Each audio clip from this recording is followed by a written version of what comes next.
이거를 보면요. 그러면은 예수님은 이제 이 종교개혁 기념일을 맞이해서 예수님의 이 말씀 누가복음 5장 36절부터 39절인데 여기에 대한 내용이 뭐냐면은 사실은 이 종교개혁은 뭐예요? 이렇게 타락한 거 이것은 여기에 보면은 뭐야? 낡은 옷이거든요. 낡은 옷. 그래서 예수님도 새 포도주는 새 부대. 새 포도주는 뭐예요? 새 옷. 새 옷하고 같은 거예요. 그 다음에 새 부대 이거는 새 옷.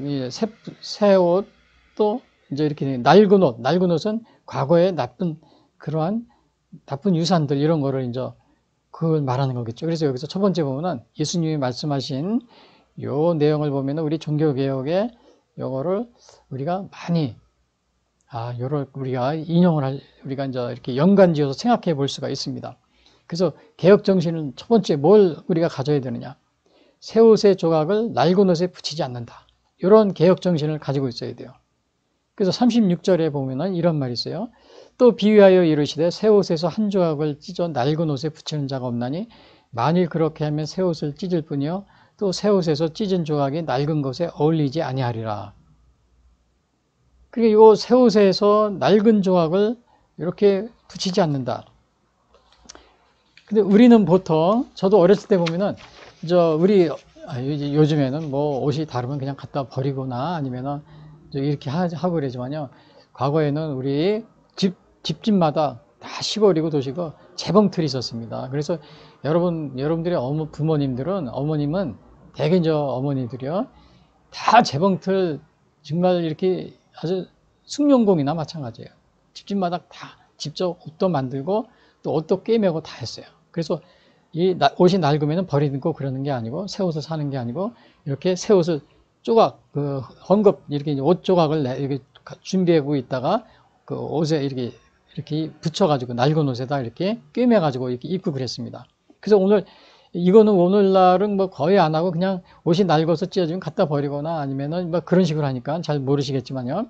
여기서 그런 거예요. 또 비유하여서 새 옷에 한 조각을 찢어 낡은 옷에 붙이는 자가 없나니. 과거는 그렇게 많이 했어요. 많이 했는데 오늘날은 안 하니까 여러분들이 잘 이해가 안 될 것 같지만요. 그래서 여기 보시면은 이런 내용입니다. 새 옷이라는 게 뭐냐?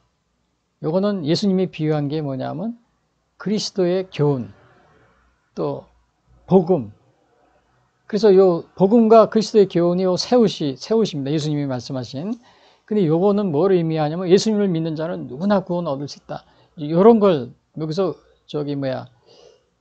그 새 옷에 해당되는 겁니다. 그래서 요한복음 3장 16절에 보면은 하나님이 세상을 이처럼 사랑하사 독생자를 주셨으니 이는 그를 믿는 자마다 멸망하지 않고 영생 얻게 하려 하심이라. 그래서 요게 새 옷은 복음이다. 예수님을 믿는 사람은 멸망하지 않고 영생을 얻는다. 요거를 갖다가 여기서 새 옷에 비유한 겁니다. 이걸 복음이라고 그랬잖아요. 그리고 또 이제 여기 보면은 로마서에도 사도 바울도 또 그럽니다. 요 새 옷에 대해서 이렇게 하고 있어요. 복음에 대해서. 로마 3장 21절에 보니까 이제는 율법에 하나님의 한 의가 나타났으니 율법과 선지자들에게 증거를 받은 것이라. 곧 예수 그리스도를 믿음으로 말미암아 모든 믿는 자에게 미치는 하나님의 의인이 차별이 없느니라. 여기서도 예수 그리스도를 믿는 믿음으로써 구원을 받는다. 이게 새 옷, 복음을 말하는 겁니다. 또 로마서 10장 13절에도 누구든지 주의 이름을 바른 자는 구원을 받으리라. 이렇게 했어요. 제가 이거 화면이 안 보여서 제가 여기 잠깐 움직입니다. 양해해 주시기 바랍니다. 그래서 이렇게 요게 새 옷입니다. 누구든지 주의 이름을 바르면 구원을 받고 또 율법이 아니고 이제 복음이 예수님이 오셔서 가르쳐 주셨는 것인데 복음인데 요것이 예수 그리스도를 믿음으로 말미암아 모든 믿는 자에게 하나님의 의인이 차별이 없다.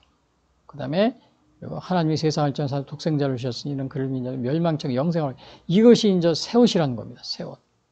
근데 여기서 그러면 이게 새 옷인데 요 낡은 옷은 뭐라고 그래요? 낡은 옷. 여기 보면은 이렇게 됐죠. 또 비유하여 이르시되 새 옷에서 한 조각을 찢어 낡은 옷에 붙이는 자가 없나니. 그런데 그러면 요 낡은 옷은 뭐냐? 요거는 예수님이 오시기 전에 갔던 율법주의, 또 위선에 지우친 유대주의 이거를 말하는 겁니다. 그래서 그러나 이제 이 율법이나 율법 이런 것을 가지고는 로마서 3장 20절에 뭐라 그랬냐면요. 그러므로 율법의 행위로 그의 앞에서 의롭다 하시면 얻을 육체가 없나니 율법으로는 죄를 깨달음이라. 근데 요 낡은 옷은 율법인데 율법주의인데 요 율법으로는 의롭다 하시면 얻지 못하고 없지 못한다는 겁니다. 근데 새 옷은 어떻게 됐어요? 하나님이 세상을 이처럼 사는 독생자를 주셨으니 이는 그를 믿는 자마다 영생을 얻는다. 그리고 또 율법에 하나님의 한 의가 나타났으니 로마서 3장 21절 율법과 선지자들에게 증거를 받는 것이라고 예수 그리스도를 믿음으로 말미암아 모든 믿는 자에게 주시는 하나님의 의인이 차별이 없다. 근데 이 낡은 옷은 뭐라 그랬어요? 예? 그러므로 율법의 행위로는 그 앞에서 의롭다 하심을 얻을 육체가 없다.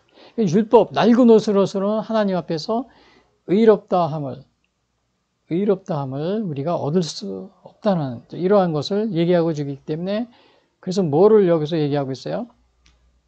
새 옷에서 헌 조각을 찢어 낡은 옷에 붙이는 자가 없나니 만일 그렇게 하면 새 옷을 찢을 뿐이요 또 새 옷에서 찢은 조각이 낡은 것에 어울리지 아니하리라. 그래서 요 낡은 옷 우리가 새 옷을 그 낡은 옷에 이렇게 붙이지 않는다. 예, 서로 어울리지도 않기 때문에 찢겨 나가기도 하고 어울리지도 않는다. 그래서 여기서 이거는 뭐냐면요. 그러나 우리가 이거를 여기서 생각해야 될 것이 있습니다. 그러면 율법이 나쁜 것이냐? 예? 그럼 율법은 버려야 되는 것이냐? 낡은 옷이니까. 근데 예수님은 그게 아니라고 그럽니다. 예? 그게 아니라고 그래요.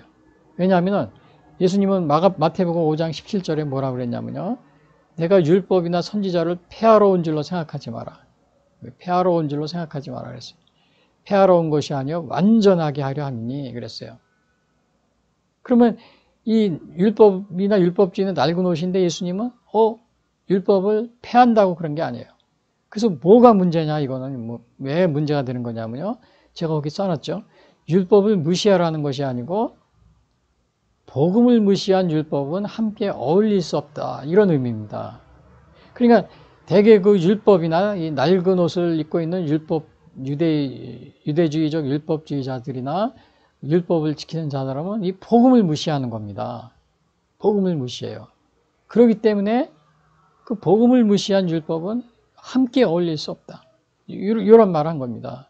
그 율법 자체를 예수님이 완전히 다 폐기하지 않았어요. 그러니까 율법 폐기주의자가 돼서는 안 됩니다. 율법 폐기론자가 되는 것을 성경은 말하고 있지 않습니다. 사도 바울도 마찬가지예요. 내가 로마서 3장 21절 거기 보면은 3장에 보면은 내가 그렇다 율법을 폐기하느냐? 그럴 수 없느니라. 내가 더욱더 율법을 지키느라. 그러니까 믿음으로 의롭다고 그래서 내가 율법을 폐기하느냐? 그럴 수 없다. 더 율법을 지킨다고 그랬어요. 그래서 그거는 그러니까 우리가 율법이 우리를 구원하지 못한다고 그랬어요. 그렇죠? 여기서 왜냐하면 율법의 행위로 그 앞에서 의롭다 하심을 얻을 육체가 없다 그랬어요. 그렇다고 해서 율법을 버리라는 것이 아니고 우리가 복음을 무시한 율법주의자가 되지 마라. 우리가 복음을 무시한 율법주의자가 돼. 그런 의미입니다. 그래서 오늘 여기서 보면은 새 옷에서 찢은 조각이 낡은 것에 어울리지 않으니까 율법을 버려라. 이런 의미는 아니고 율법과 복음은 동전의 앞뒤입니다. 그러니까 복음이 있는 곳에 율법도 같이 동전의 앞뒤. 같이 이게 같이 이제 이렇게 조화를 이루는 것이 율법입니다. 여기서 어울리지 않는다는 것은 복음을 무시한 율법이기 때문에 어울리지 않는 것이지 복음을 이렇게 받아들이고 또 그것을 지키는 사람에게 율법은 우리에게 필요하다. 이것을 말해주고 있어요. 그래서 어느 이단 중에는 율법은 낡은 옷이다. 그래가지고는 그거를 완전히 율법 폐기론자들이 있습니다. 어느 이단 교단에. 그래서 그냥 막 이렇게 도덕적으로 막 그냥 비도덕적인 생활을 막 하고 오직 예수님만 믿으면 된다. 이런 식으로 하는 그런 잘못된 가르침을 가르치는 이렇게 하는 이단도 있습니다. 그러나 여러분 거기에서 조심하시기 바랍니다. 그리고 그러면 제가 여기 여쭤보겠는데요. 자, 카톨릭이 가지고 있는 낡은 옷은 무엇인가? 그랬어요. 당시에 이 종교개혁이니까 제가 말씀드리는데, 오늘 나이 카톨릭 또 우리 신자분들에게 죄송합니다. 제가 이거 카톨릭 분들도 이 종교개혁 시간 때 이렇게 우리 개신교들이 종교개혁 이렇게 때 그 과거의 거를 얘기하면 아주 싫어하는 분들이 많이 있어요. 그러나 제가 그거를 카톨릭을 비하하거나 그런 의도가 아닙니다. 우리 과거에 잘못된 것을 고치고 또 개신교와 우리 카톨릭이 저 앞에 나온 것처럼 서로 싸우지 말고 정말 하나가 돼서 같이 올바른 믿음 생활을 하면 얼마나 좋을까, 그런 의도에서 제가 말씀드리는 겁니다. 그래서 여기서 카톨릭이 가지고 있었던 낡은 옷은 무엇인가? 여기 미사, 고해성사, 뭐 성상숭배, 행위구원, 면죄부, 여기 이제 면죄부입니다. 그 다음에 연옥교리 이런 거 있는데, 요거를 제가 낡은 옷이라고 이렇게 써놓은 거는 제가 이렇게 임의로 써놓은 게 아니고,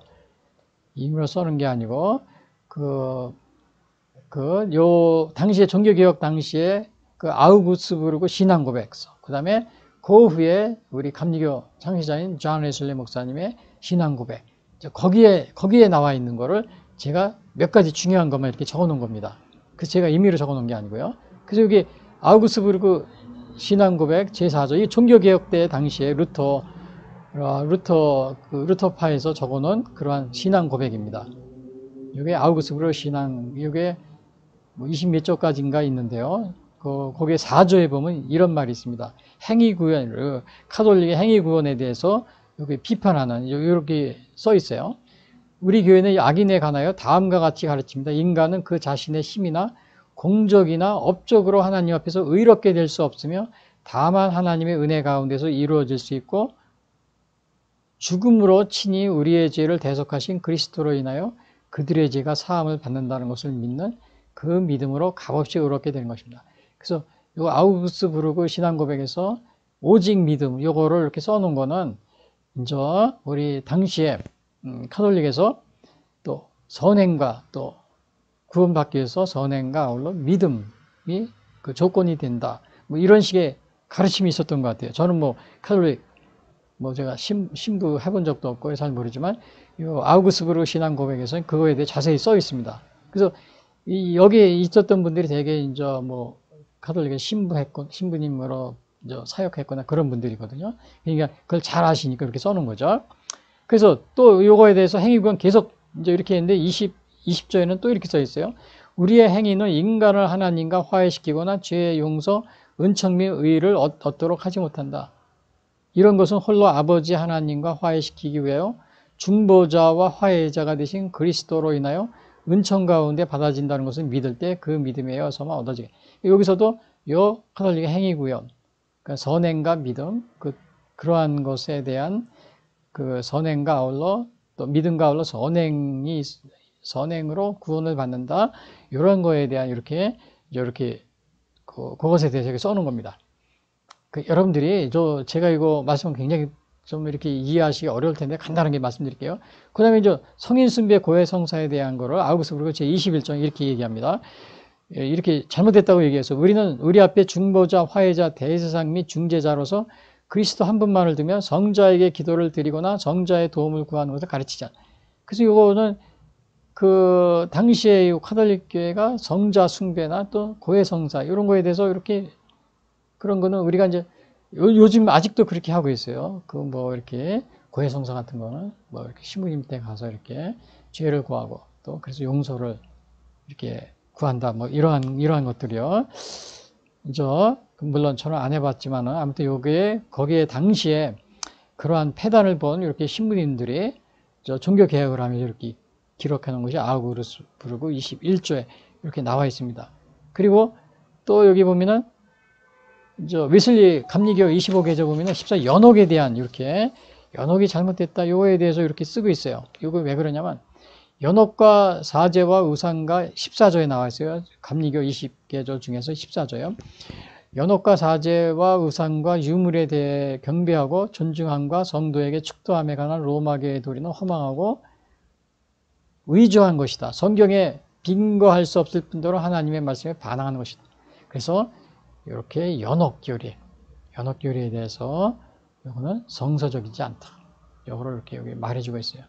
사실은 요 연옥 같은 거는 당시에 우리가 이제 물론 당시에 유명한 소설 중에 하나가 딴때 신곡이라는 게 있습니다. 물론 이제 이게 신곡은 천주교의 공식적인 그러한 건 아니지만 그냥 중세 시대에 어떻게 이렇게 이해를 하고 있나 보면은 이런 식으로요. 신곡에 나온 거예요. 카톨릭에서 주장하는 게 아닙니다. 그냥 딴때 신곡에 나온 거를 여기 보시면은 여기 이제 하늘도 9개의 층으로 구성되어 있어요. 신곡의 우주를 보면은. 그래서 이게 맨 위에, 그 다음에 여기는 이제 중간에 여기가 연옥으로 되어 있습니다. 연옥, 중간. 그 다음에 땅 밑에 여기는 지옥으로 이렇게 표시가 되어 있어요. 그 연옥을 보면은 이런 식으로, 물론 이거는 카톨릭에서 정식 교리가 아닙니다. 그냥 중세에 딴때 신곡에 나와 있는 거를 이제 연옥에 대한 걸 써놨기 때문에 제가 이렇게 말씀드리는 겁니다. 그래서 이렇게 점점 올라가서 나중에 여 끝에 올라가서 천상으로 가는 이제 요게 연옥에서요. 여기서 제2의 이제 이렇게 요 천국과 지옥 중간에서 이렇게 연단을 받아가지고 다시 천국으로 올라간다. 이런 게 연옥의 계열입니다. 요거는 지옥이에요. 지옥인데 이렇게 가벼운 죄 해서 점점 무거운 죄. 마지막 밑에는 루시퍼가 요 밑에 있고요. 그래서 죄가 점점 중할수록 더 무적행 이렇게 더 깊은 곳에 갇히는 이러한 구조로 되어 있습니다. 당시에. 그래서 그러나 이제 이렇게 요 중간 계층인 요 연옥에 대해서 웨슬리 목사님은 25계절의 신앙고백에서 연옥과 요거는 허망하고 의조된 것이다. 그런 것이 없다. 이런 식으로 여기에서 이렇게 말하고 있습니다. 그거는 이제 그리고 그거는 왜 그러냐면요. 우리가 이제 마태복음 25장에 보면은 예수님이 열처녀 비유에서 나오잖아요. 열처녀 비유에서 거기 보면은 슬기로운 5처녀, 미련한 5처녀가 와가지고 신랑이 예수님의 재림에 비유한 겁니다. 근데 이제 신랑이 왔을 때 미련한 5처녀는 등은 있었지만 기름이 없었어요. 그러니까 이제 슬기로운 5처녀는 등과 기름이 있어 신랑을 맞으러 갔고, 이제 미련한 5처녀들은 등과 기름을 사러 이렇게 가가지고 다시 와서 보니까 문이 닫혔어요. 그래서 와가지고 주여 주여 열어주시옵소서. 그러니까 주님이 안 된다는 겁니다. 그러니까 한 번 닫힌 문은 다시 열리지 않는다. 다시 열어주지 않아요. 그래서 그건 뭘 의미하냐면은 이렇게 우리가 예수님이 우리 마지막에 있어서 우리 중간에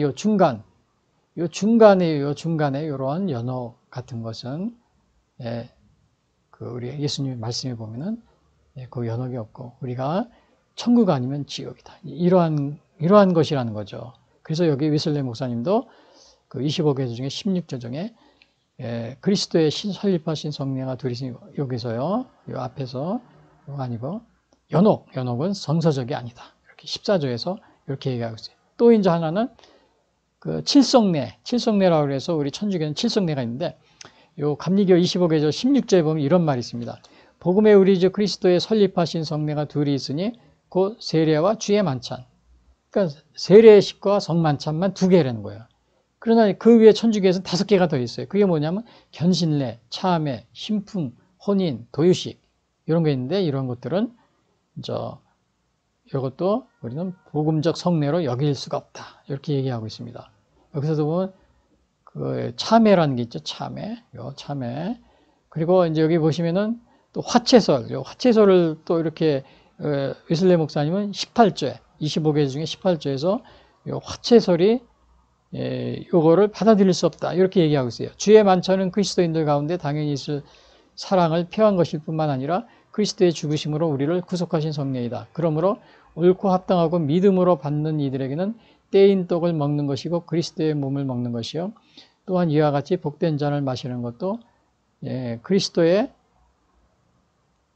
요게 잘 안 보여서요. 제가 그리스도의 피를 마시는 것이다. 변체, 화채설입니다. 화채설, 곧 주의 만찬의 떡과 포도즙의 물체가 변한 다음은 성경으로 증명할 수 없을 뿐 아니라 도리어 성경의 명백한 말씀을 거스르며 성례의 본뜻을 그르치며 또 일어나야 미신이 많이 생긴다. 그래서 이것도 화채설, 천주교의 화채설도 이렇게 여기서 웨슬리 목사님은 받아들이지 않고 있습니다. 그리고 또 여기 보면은 미사에 대해서도 웨슬리 감리교 25개 중에 20조에 이렇게 되어 있어요. 그리스도께서 십자가에 한 번 제물이 되시는데 그리스도께서 한 번 제물로 드리신 것은 온 세계의 모든 죄 곧 원죄와 범죄를 위하여 완전한 구속의 화목과 보상이 되었은즉 그 밖에 다른 속죄함이 없다. 이러므로 미사 제물 드리며 또 거기에 대하여 보통으로 말하기를 신부가 그리스도를 제물로 드리어 산이와 죽은 이의 고통과 범죄를 면하게 한 다음은 참남된 망언이요 위태한 괴계이다. 그래서 요 웨슬레 목사님은 요 미사를 신부가 그리스도를 제물로 드리는 그런 것이다. 이렇게 얘기하고 있어요. 왜냐하면 예수님은 한 번 제물로 이렇게 드려진 것이고 더 이상 이제 once for all이라는 그런 말을 쓰잖아요. 단번에 제물로 되셨기 때문에. 그래서 요 미사에 대해서도 우리 웨슬레 목사님은 이거를 이제 성서적이 아니다. 이런 식으로 해서 이거를 잘못됐다는 것을 여기서 이렇게 얘기해 주고 있습니다. 자, 그러면은 이것이 이제 오늘날 요 개식 당시에 저 카톨릭에서 이렇게 여러 가지 그 잘못된 것에 대한 것을 대충 이렇게 아우구스부르크 신앙고백과 또 존 웨슬레 목사님 감리교 25개조 그 신조에서 봤는데, 자, 그렇다고 그래서 오늘날 그럼 우리 이제 개신교가 그러면 이렇게 뭐 잘 이렇게 이루어지고 있는 것이냐? 또 그것만은 아닙니다. 그래서 여기 제가 물어봤죠. 오늘날 개신교의 낡은 옷은 무엇인가?